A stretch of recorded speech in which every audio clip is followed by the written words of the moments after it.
Assalamualaikum warahmatullahi wabarakatuh.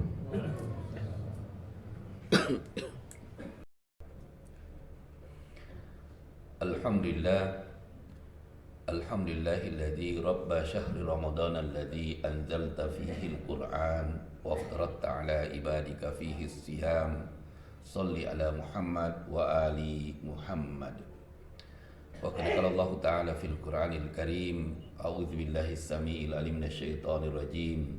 Walitukmilul iddata walitukabbirullaha ala ma hadakum wa la'allakum tashkurun.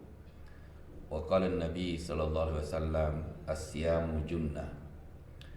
Wa ya ayuhan nas ittaqullaha haqqa tuqati wa la tamutunna illa wa antum muslimun. Amma ba'd. Kaum muslimin dan Jumat yang berbahagia, berbahagialah kita pada hari Jumat ini, Jumat kedua di bulan suci Ramadan. Mudah-mudahan amalan atau saum yang telah kita lakukan dan seluruh amal baik yang kita lakukan di bulan suci Ramadan diterima oleh Allah Subhanahu wa taala menjadi amal soleh bagi kita dan bisa memperoleh ridhonya Allah Subhanahu wa taala. Kita juga senantiasa menyampaikan salam dan salawat kepada Nabi kita Muhammad sallallahu alaihi wasallam. Allahumma salli ala Muhammad wa ali Muhammad.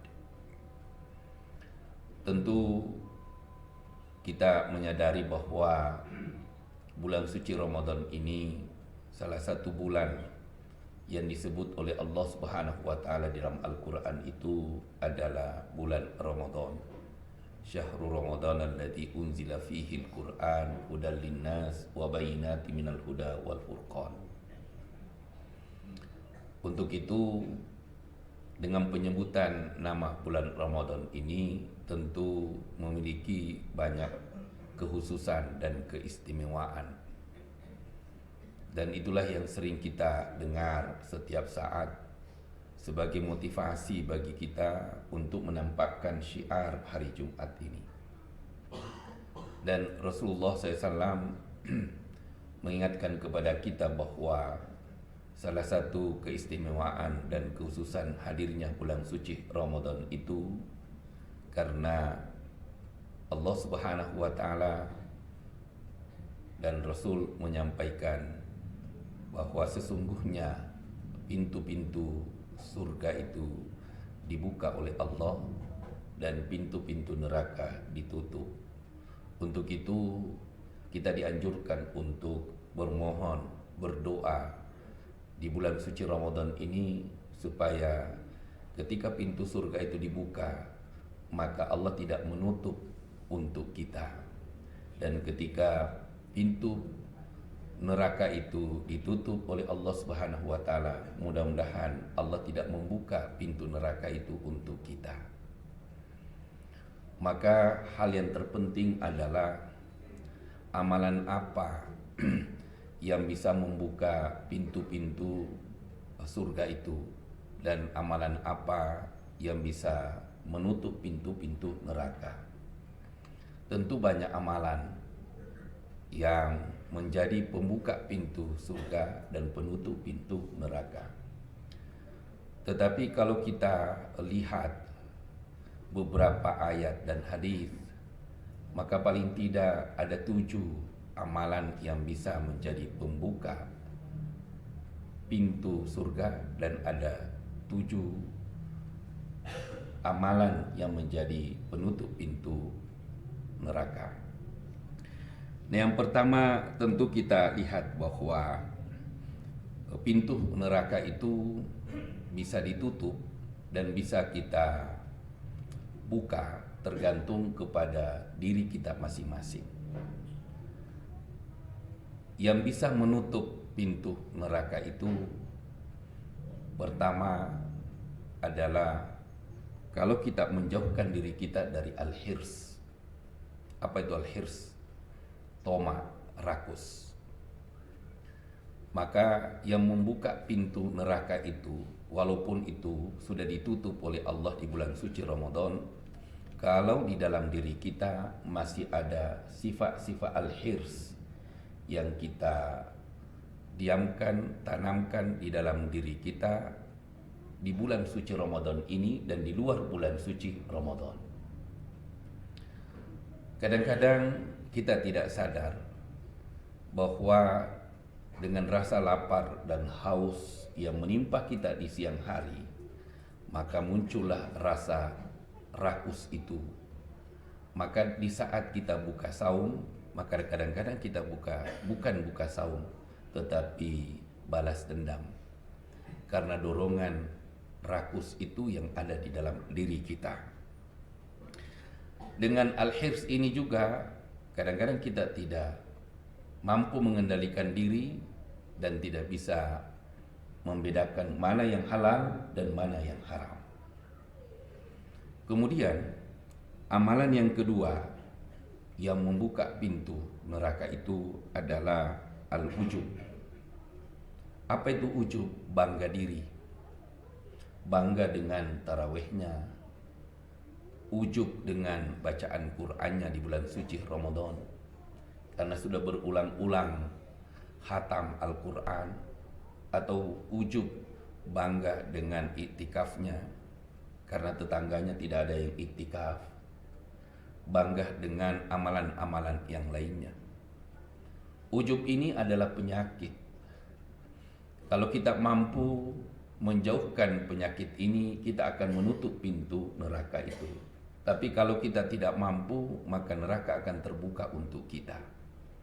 Dan biasanya orang ujub itu karena faktor intelektual, karena merasa pintar dengan orang lain, maka dia ujub. Ujub juga bisa karena faktor harta, al-mal. Dengan harta kadang-kadang kita ujub dengan tetangga, dengan orang. Bisa juga karena kecakapan, kecantikan. Bisa juga karena faktor nasab, keturunan. Bisa juga karena ketenaran dan sebagainya. Maka ketika kita tenar, lalu ada rasa ujub itu muncul di dalam diri kita, atau ujub dengan kesalehan kita di bulan suci Ramadan, maka pintu-pintu neraka terbuka bagi kita.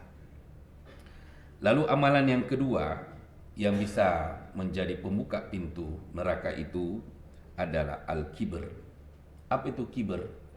Kibr itu menolak kebenaran setelah dia mengetahui bahwa yang dia pelajari, yang disampaikan orang itu adalah benar. Jadi kenapa Abu Lahab itu disebut kibr? Kenapa Fir'aun itu disebut orang yang sombong? Kenapa Abu Jahal itu disebut orang yang kibr, sombong?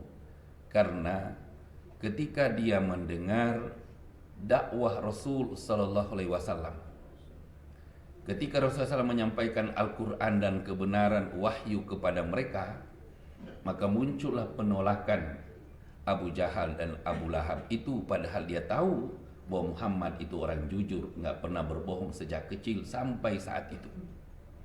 Tapi dia menolak kebenaran itu, maka dia disebut sombong. Fir'aun juga disebut sombong. Kenapa? Karena dia tahu Musa itu anak angkatnya sendiri adalah orang baik. Tapi ketika Musa datang dan menyampaikan wahyu yang diterima Musa dari Tuhannya, maka Fir'aun itu menolak kebenaran yang disampaikan oleh anak angkatnya sendiri. Kenapa? Karena dianggap Musa itu bukan orang siapa-siapa. Dia bukanlah penguasa, bukanlah dia orang hebat, bukanlah dia orang terkenal. Bahkan dia itu adalah orang miskin dan dia adalah pengkhianat Mesir.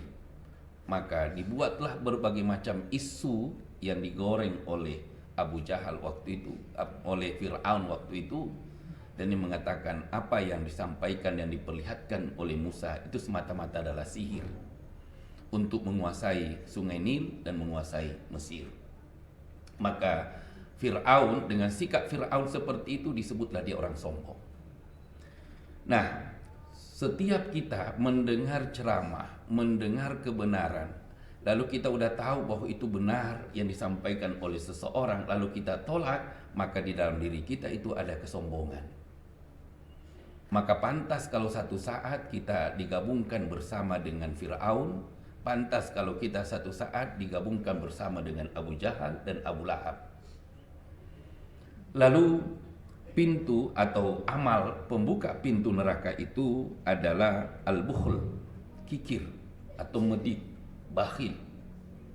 Rasulullah SAW pernah ditanya, "Ya Rasul, adakah umatmu yang melakukan maksiat ya Rasul?" Ada. "Adakah umatmu ya Rasul yang bakhil?" Maka Rasulullah SAW mengatakan, tidak ada umatku yang bakhil. Kenapa? Karena kekikiran dan iman itu tidak bisa menyatu di dalam diri seorang muslim. Kalau kebakhilan itu yang dominan di dalam diri kita, maka iman itu akan menyingkir. Dan kalau iman itu yang dominan di dalam diri kita, maka kebakhilan itu akan menjauh di dalam diri kita. Di bulan suci Ramadan ini kita diuji. Kita bisa mengukur diri kita. Apakah kita termasuk orang yang bakhil atau termasuk orang yang beriman? Apakah kita termasuk orang yang dermawan atau bukan? Nah, ketika kita tidak mampu mengendalikan kebakhilan kita, maka di bulan suci Ramadan ini pintu-pintu neraka yang terbuka untuk kita, bukan tertutup. Lalu yang ketiga, yang selanjutnya adalah al-hasad. Amalan yang menjadi pembuka pintu neraka itu yang harus kita tutup di bulan suci Ramadan ini adalah iri hati, dengki. Dengki ini adalah penyakit yang luar biasa. Penyakit yang bisa menyebar dan tumbuh di tengah-tengah masyarakat dan tidak mengenal strata sosial. Siapapun bisa. Maka Rasulullah SAW mengatakan, "Iyakumul hasad." Hati-hatilah dengan penyakit hasad, karena sesungguhnya hasad itu menghabisi amal soleh kita yang telah kita lakukan selama bulan suci Ramadan, sebagaimana api membakar dan menghabisi kayu bakar itu. Maka di dalam Al-Quran Allah mengajarkan satu doa kepada kita, "Rabbana ghfir lana wa li ikhwanina alladhina sabaquna bil iman wala taj'al fi qulubina ghillan lil ladzina amanu." Ya Allah, jangan engkau jadikan di dalam diriku atau tanamkan di dalam diriku penyakit gil, hasad, iri hati kepada saudara-saudara kami yang sukses atau yang baik atau yang soleh. Kenapa? Karena penyakit iri hati ini boleh jadi kita ahli ibadah, tapi belum tentu kita siap menghabiskan atau menghilangkan penyakit iri hati dalam diri kita. Boleh jadi kita bisa hatam Al-Quran di bulan suci Ramadan, tetapi penyakit ini belum tentu kita bisa kikis. Boleh jadi kita bisa bertasbih, berzikir sepanjang hari di bulan suci Ramadan, tapi belum tentu penyakit iri hati itu bisa kita jauhkan dari diri kita sendiri. Lalu amal pembuka pintu neraka yang harus kita tutup di bulan suci Ramadan ini adalah al-ghadab, amarah. Rasulullah SAW mengatakan bahwa ketika bulan suci Ramadan itu datang dan saat kita sedang saum, maka Rasulullah SAW mengatakan, "Wala yarfus wala yajhal." Jangan engkau membiasakan atau jaga lidahmu. Jangan sampai lidahmu itu berbicara hal-hal yang negatif, yang tidak bermanfaat sambil saum. Dan jangan juga bersikap orang bodoh, seolah-olah tidak tahu mana yang pantas dilakukan orang yang saum dan mana yang tidak pantas untuk dilakukan oleh orang yang saum. Apakah pantas kita main game saja di bulan suci Ramadan sambil ngabuburit, dan kita habiskan waktu itu hanya main games dari pagi, sore, sampai malam? Itu wala yajhal. Kemudian kata Rasulullah SAW, "Wa ini mru'un." Jika ada seseorang yang mengajak kamu qatalahu au syamitahu, mengajak kamu bergelut, mengajak kamu atau mencaci maki kamu, falyaqul inni shaim. Katakan kepada mereka bahwa maaf, saya sedang saum. Saya tidak akan melayani engkau. Saya tidak akan menghadapi engkau. Kenapa? Ajaran Islam atau saum yang saya lakukan menghalangi saya untuk melayani hal-hal yang seperti itu. Maka Rasulullah SAW mengatakan, iyakumul ghadab. Hati-hatilah dengan amarah, karena salah satu penyakit negatif atau akhlak tercelah yang sering muncul di dalam diri kita di saat kita saum di bulan suci Ramadan, baik di saat kita sahur atau beraktivitas di siang hari, atau di saat kita mau berbuka puasa, atau di saat kita mau tarawih, adalah al-ghadab. Kadang-kadang kita tidak rasakan, kita marah kepada istri, kita marah kepada pasangan, kita marah kepada anak, kita marah kepada bawahan. Begitu pentingnya mengendalikan amarah ini, maka ada satu ketika seorang sahabat yang sengaja datang kepada Rasulullah SAW, lalu sahabat itu berkata, ya Rasulullah, ajarkanlah satu nasihat kepadaku dan satu hadis yang bisa saya hafal. Dan kalau saya hafal hadis itu bisa menjadi nasihat bagiku dan saya bisa masuk surga selamat dunia akhirat ya Rasul. Akhirnya Rasul mengatakan, di sini, la takdab, jangan marah. Pulanglah sahabat itu ke rumahnya. Sebelum sampai ke rumahnya di tengah jalan, dia berpikir bahwa hadis yang disampaikan oleh Rasul kepada saya terlalu pendek dan mudah saya ingat dan hafal. Kembali lagi kepada Rasulullah SAW. Dan dia mengatakan, ya Rasul, hadis yang engkau ajarkan kepadaku, insya Allah saya sudah hafal. Itu enggak mungkin saya lupakan ya Rasul. Tolong tambahkan lagi ya Rasul. Tapi apa kata Nabi? La takdab, jangan marah. Pulanglah orang itu, sebelum masuk ke rumahnya dia kembali lagi kepada Rasul dan minta tambahan hadis. Tapi apa kata Nabi? La takdab, jangan marah. Kenapa?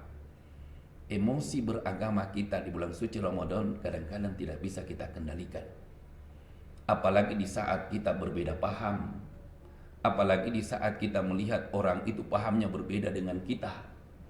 Apalagi kalau kita beda organisasi, beda partai politik. Kadang-kadang kita emosi melihat saudara-saudara kita itu.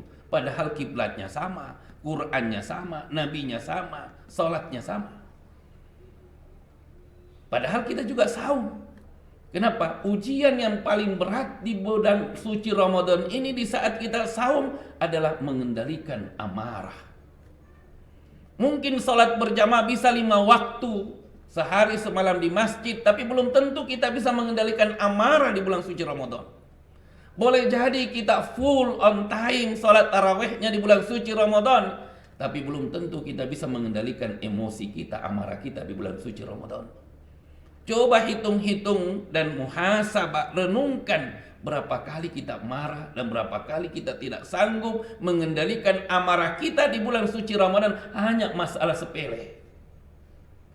La takdab, kata Rasulullah SAW. Perut yang kosong, kemudian masalah banyak, itu memancing amarah.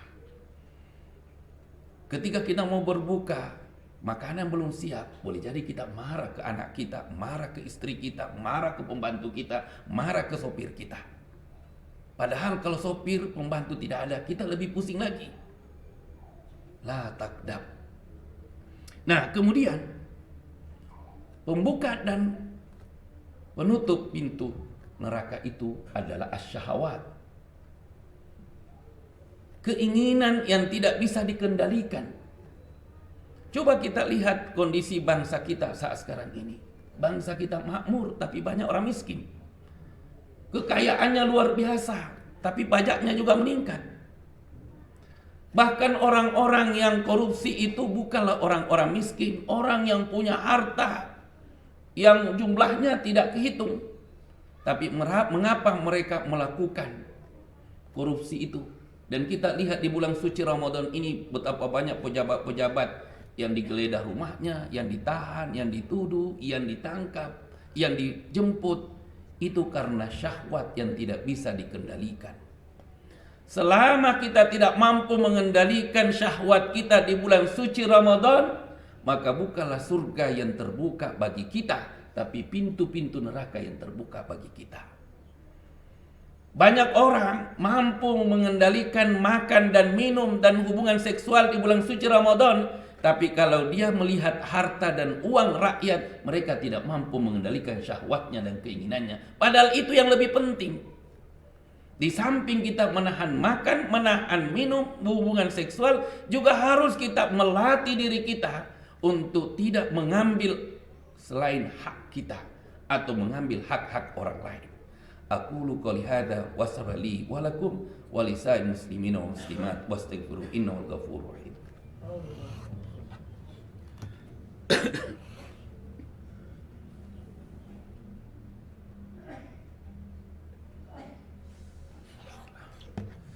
Alhamdulillah rabbil alamin, wassalatu wassalamu ala asyrafil anbiya'i wal mursalin wa ala alihi wa ashabihi ajmain. Asyhadu an la ilaha illallah wahdahu la syarikalah wa asyhadu anna Muhammadan abduhu wa rasul. Allahumma salli ala Muhammad wa ali Muhammad.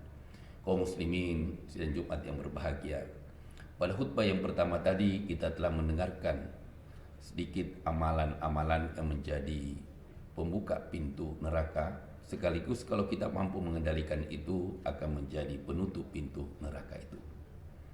Dan selanjutnya ada juga amalan yang menjadi pembuka pintu-pintu surga. Yang pertama adalah al-ilmu. Ilmu. Apa itu ilmu di sini? Al-Quran. Maka janganlah membiarkan diri kita, keluarga kita buta aksara Al-Quran. Haram hukumnya membiarkan diri kita tidak membaca Al-Quran di bulan suci Ramadan. Jangan hanya mengejar hatamnya, yang penting belajar membaca, mengulang-ulang ayat Al-Quran. Karena bulan Ramadan ini bukan musabakah hataman Al-Quran, tapi bulan Ramadan itu adalah waktu untuk memperdalam ayat-ayat Al-Quran, sehingga kita bisa merasakan bagaimana Al-Quran diturunkan kepada Nabi kita Muhammad SAW, dan bagaimana sekiranya Al-Quran itu turun kepada kita, apa yang harus kita lakukan. Lalu yang lainnya itu adalah at-tawadu. Kita harus rendah diri, rendah hati. Jangan menjadi orang-orang yang ujub, tapi berusahalah apapun yang kita lakukan bulan suci Ramadan ini, jadikanlah untuk menjadi orang yang tawadu. Dan asyuja'ah, berani mengatakan yang hak adalah hak, yang batil adalah batil. Ketika kita melihat kejahatan lalu kita diam, kata orang itulah setan yang diam. Dan kalau kita lihat kebaikan dilalaikan oleh orang, baru kita tidak menegur dan tidak mengingatkan dengan hikmah, maka kita juga keliru. Untuk itu mari kita didik diri kita di bulan suci Ramadan supaya kita bisa menjadi hamba-hamba Allah yang lebih baik dari sebelumnya. Untuk itu mari kita tutup dengan doa. Innallaha wa malaikatahu yusholluna 'alan nabi ya ayyuhalladzina amanu shallu 'alaihi wa sallimu taslima. Allahumma shalli ala Muhammad wa ali Muhammad waj'al lana min umurina faraja wa makhraja warzuqna min haitsu nahtasib wa min haitsu la nahtasib. Ya Hayyu ya Qayyum birahmatika nastaghits wa min adzabika nastajir. Rabbi auzi'ni an ashkura nikmataka allati an'amta 'alayya wa an a'mala salihan tardah wa aslih li fi dzurriyyati inni tubtu ilaik wa innani minal muslimin. Rabbi anzilni munzalan mubarak wa anta khairul munzilin. Allahumma inna nas'aluka al-'afwa wal 'afiyah fi dini wa dunyaya wa akhirati. Rabbi ighfir warham wa anta khairur rahimin. Allahumma inna nas'aluka al-'afwa wal 'afiyah fi dini wa dunyaya. Allahumma ighfir muslimina wal muslimat wal mu'minina wal mu'minat al-ahya'i minhum wal amwat birahmatika ya arhamar rahimin. Rabbana atina fid dunya hasanah wa fil akhirati hasanah wa qina adzabannar. Subhana rabbika rabbil izzati amma yasifun wa salamun alal mursalin walhamdulillahi rabbil alamin. Aqimissalah. Assalamualaikum warahmatullahi wabarakatuh.